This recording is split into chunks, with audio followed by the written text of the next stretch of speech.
نہیں ہے۔ اور میں یہ درخواست کروں گا پی ٹی آئی کے، مسلم لیگ کے، ایم کیو ایم کے اور پاک سرزمین کے، جمعیت علماء اسلام کے، رائے حق پارٹی کے، تمام سیاسی جماعتوں کے کارکنوں سے یہ درخواست کروں گا، اپنے لیڈر کی برائی کو اچھائی میں منتقل کرنا چھوڑ دیں۔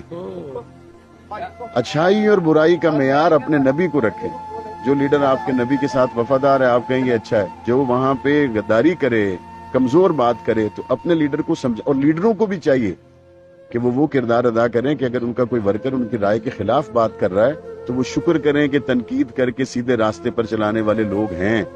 حضرت ابو بکر صدیق رضی اللہ تعالیٰ عنہ نے کہا، اگر میں رسول اکرم صلی اللہ علیہ وسلم کے طریقے پر نہ چلوں تو تم میری پیروی کرو گے؟ تو جواب میں صحابہ اکرام نے وہ نہیں کہا جو آج کل پارٹیوں کے ورکر کہتے ہیں جی ہم لیڈر کے ساتھ ہیں، نہیں، انہوں نے کہا اگر رسول اکرم کے طریقے سے ہٹو گے ہم تلوار کی نوک سے تمہیں سیدھا کریں گے۔ اس لیے جو معیار ہے وہ پارٹی لیڈرشپ نہیں ہونی چاہیے، رسول اکرم ہونا چاہیے، صحابہ اہل بیت ہونا چاہیے، قرآنی اصول ہونے چاہیے۔